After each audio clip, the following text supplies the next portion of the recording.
बिस्मिल्लाहिर्रहमानिर्रहीम। अस्सलामु अलैकुम वरहमतुल्लाहि वबरकातुहू। एक नादान बच्चे का वाक़या।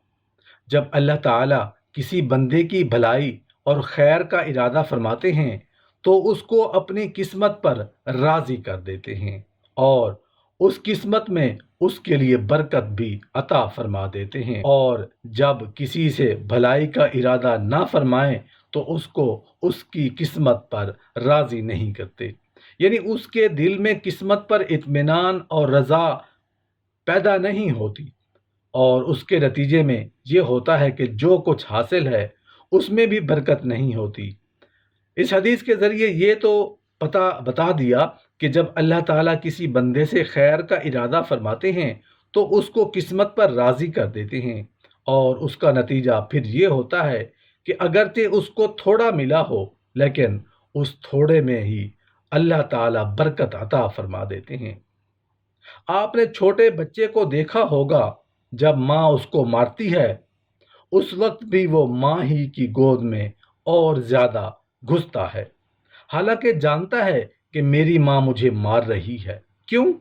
इसलिए कि वो बच्चा ये भी जानता है कि माँ पिटाई तो कर रही है लेकिन इस पिटाई का इलाज भी उसी के पास है और मुझे शफकत और मोहब्बत भी उसी की आगोश में मिल सकती है। लिहाजा जब कभी नागवार बात या वाक़या पेश आ जाए तो ये सोचो कि ये अल्लाह ताला की तरफ से है और उसकी आगोश रहमत में मुझे पनाह मिल सकती है। ये सोचकर भी फिर उसी से उसके अजाले की और उस पर सब्र की दुआ करें। रज़ा बिल क़ज़ा, अल्लाह ताला अपनी रहमत से हम सबको अता फरमा दें। अल्लाह ताला से बचाव का सिवाय उसके कोई रास्ता नहीं कि उसकी की आगोश रहमत में पनाह लो, यानी उस फैसले पर राज़ी रहो और फिर उसी से मदद मांगो। या अल्लाह उसको दूर फरमा दीजिए। इस बात को मौलाना रूमी रहमतुल्लाह अलैह एक मिसाल के ज़रिए समझाते हैं कि एक तीर अंदाज तसव्वुर करो जिसके पास इतनी बड़ी तीर कमान है जिसने सारी कायनात को घेरे में लिया हुआ है और उस कमान के हर हर हिस्से में तीर लगे हुए हैं और दुनिया में कोई जगह ऐसी महफूज नहीं जिस जगह पर वो तीर न पहुंच सकते हों। पूरी दुनिया का चप्पा चप्पा उसकी जद में है। अब सवाल यह है कि ऐसे तीर अंदाज के तीरों से बचने की क्या सूरत है? कौन सी जगह ऐसी है जहां पर जाकर उन तीरों से बचा जा सके? इसका जवाब यह है कि अगर तुम तीरों से बचना चाहते हो तो उस तीर अंदाज के पहलू में जाकर खड़े हो जाओ। उसके अलावा कोई और जगह बचाव की नहीं है। इसी तरह ये मसाइब, ये हवासात, ये परेशानियां अल्लाह ताला की तकदीर के फैसलों के तीर हैं।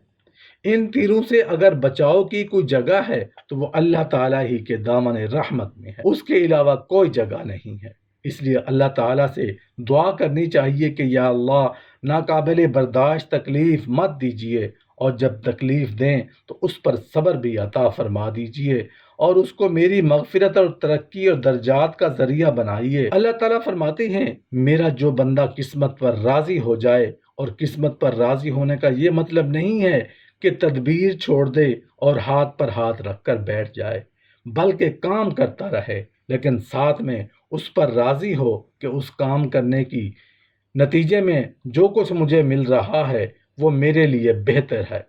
तो फिर अल्लाह ताला उसके लिए उसी में बरकत अता फरमा देते हैं, उसी को राहत का सबब बना देते हैं।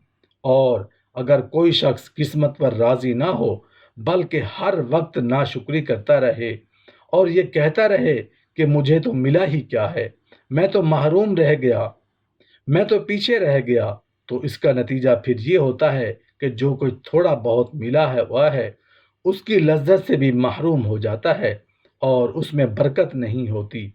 अंजाम तो वही होगा जो अल्लाह ताला चाहेंगे और इतना ही मिलेगा जितना अल्लाह ताला चाहेंगे। तुम्हारे रोने से, नाशुक्री करने से तुम्हारी हालत नहीं बदल जाएगी, बल्कि उस नाशुक्री से नुकसान ये होगा कि मौजूदा नेमत से जो नफ़ा हासिल हो सकता था वो भी हासिल नहीं हुआ होगा।